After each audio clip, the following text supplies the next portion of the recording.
वो शब्द भेद किया अंडे को, और जो सुख पक्षी का अंडा रह गया था वो अंडा फूट गया, और उसमें एक शैशव सुख का सृष्टि हुआ। और ब्रह्म ज्ञान सुनते सुनते वो ब्रह्म ज्ञानी बन के मानव जैसा बात करने लगा। इस कारण हम संसार में सुख पक्षी मानव जैसा बोल पाते हैं। वही तत्व तो आज भी संसार में हम देखते हैं जो सुखदेव की क्षेत्र में हुआ था। और सुख पक्षी ने मानव जैसा आवाज देता रहा, और शंकर भगवान ब्रह्म ज्ञान बताते रहे और सुनता रहा। सुनते सुनते महाब्रह्म ज्ञानी बन गए। कई समय तक वो जोग निद्रा में माता पार्वती सो गए। फिर कुछ समय के अंतराल के बाद माता पार्वती का नींद टूट गया। तब नींद टूटे तो माता पार्वती बोले, मैं तो सो गया था। शंकर भगवान सुनते नहीं हो तो कहते चलते हैं, वो बोलते जाते हैं, फिर बोलते हैं प्रभु मैं सो गया था, आप किसको ब्रह्म ज्ञान बता रहे हैं। तो प्रभु भगवान के ध्यान में जब शंकर भगवान जाते हैं तो कैसे सुने। पर बार बार कहने के बाद माता पार्वती शंकर भगवान का निद्रा टूट गई, यानी इनका जो पवित्र मन से भगवान का बात कर रहे थे उन टूट गए। तो शंकर भगवान ने बोले, माता आप कब सो गए, कब से आप नहीं सुने। बोले कई समय कई काल बीत गया, मैं नहीं सुना हूं। तो शंकर भगवान ने बोले, अरे कौन बता रहा था मनुष्य जैसा आवाज दे के मैं सुन रहा हूं, मैं सुन रहा हूं। तो जोग निद्रा से शंकर भगवान ने देखे एक सुख पक्षी अंडे से सुख शैशव और शैशव से ब्रह्म ज्ञानी बन गए। तो शंकर भगवान विचलित हो गए, बोले ये क्या होगा यार, कैसे होगा।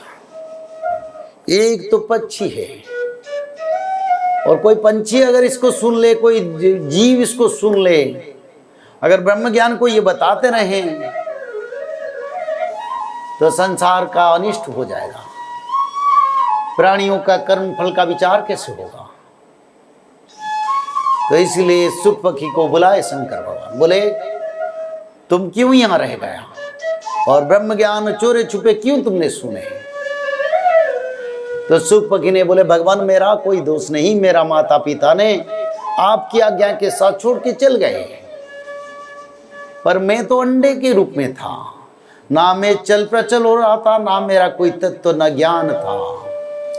पर जब जब आप ब्रह्म ज्ञान बताते रहे, ब्रह्म ज्ञान की शब्द भेद से अंडा फूट गया, और अंडे से मैं निकल के ब्रह्म ज्ञान सुनते सुनते आपकी ब्रह्म ज्ञान को मैं सब सुन लिया, और मेरे को ज्ञान आ गया। पर इसमें मेरा कोई दोष नहीं है। पर शंकर भगवान बोले, तेरे को मैं मृत्यु दंड दूंगा, क्योंकि मैंने पहले से बताया था कोई जो रहेगा यहाँ उसको मृत्यु दंड मिलेगा, और तुमको भी मैं मृत्यु दंड दूंगा। बोले भगवान मेरे को क्षमा कर दो, मेरा क्या दोष है, तो मेरे को क्षमा कर दो। पर शंकर भगवान बोले, तू क्षमा का पत्र ही नहीं है, मैं कैसे क्षमा करूं। मानो तुम्हारा दोष ही नहीं है, पर संसार के कल्याण के लिए तुमको बद्ध के सिवा मेरा पास और कोई चारा नहीं। तो शंकर भगवान ने अपना रुद्र त्रिशूल को उठाया और सुख पक्षी के ऊपर निक्षेप किया। तो सुख पक्षी ने पहले से तो ब्रह्म ज्ञानी है, तो जैसे शंकर भगवान राम नाम कृष्ण नाम भजते रहे, ऐसे नाम भजते रहे, वो आगे चलता रहा, और पीछे भगवान शंकर का त्रिशूल उनका पीछा करता रहा।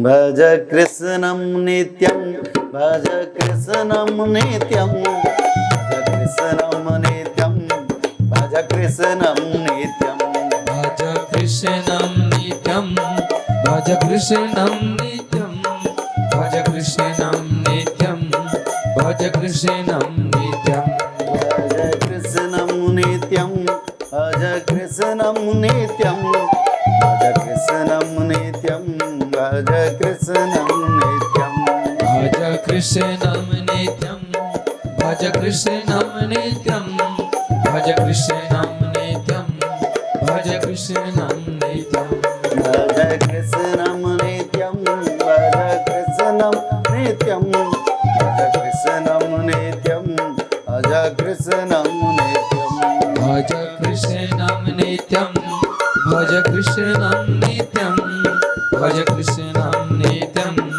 भज कृष्णं नित्यं बोले सच्चिदानंद भगवान की। जय। तो शंकर भगवान का त्रिशूल पीछे अनुसरण करते रहे जैसे सुख पक्की विनाश के लिए, और सुख पक्की भगवान का नाम भजते भजते चलने लगे। भगवान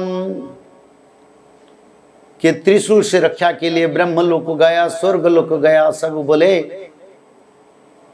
हम शंकर भगवान के त्रिशूल से, कोप से तुमको रक्षा करने के समर्थ नहीं है। तुम जाके भगवान विष्णु से गुजारिश करो, वही ही रक्षा कर सकते, उसका सिवा और कोई नहीं रक्षा कर सकता। तो सुख पखी ने जाके भगवान विष्णु का चरण में पड़ गए, बोले प्रभु आप उद्धार करें। तमेव माता च पिता तमेव, तमेव बंधु च सखा तमेव, तमेव विद्या द्रविणं तमेव, तमेव सर्वा मम देव देव, तमेव सर्वा मम देव देव, तमेव सर्वा मम देव देव। प्रभु आज संसार में मेरे को रक्षा करने के लिए कोई नहीं है, और संसार की आद्य सृष्टि प्रलय सब आप ही हैं, और कोई कारण के बिना, कोई दोष के बिना मैं दंडित हूँ। और प्रभु मैंने वही शंकर भगवान ब्रह्म ज्ञान से मेरे को यही पता है, जिसको आप रक्षा करेंगे संसार में उसको कुछ बिगाड़ने वाले धरती पर नहीं है। प्रभु मैं आपसे प्रार्थना करता हूँ, आप ऐसे कल्प वृक्ष का निर्माण करें जिस वृक्ष के ऊपर मैं जाके आनंद में बैठूं, जहाँ पर ब्रह्म प्रलय ना लगे, जहाँ पर शंकर भगवान का क्रोध ना है, कोई बाह्य शक्ति मेरे को कुछ नहीं कर पाए, मैं आनंद से राम नाम कृष्ण नाम का भजन करें। यही आपसे प्रार्थना है प्रभु, और कोई जरूरी नहीं है। थोड़ा समय तो हो गया, कथा को विराम देते हैं। जय जगन्नाथ। श्री राम जय राम।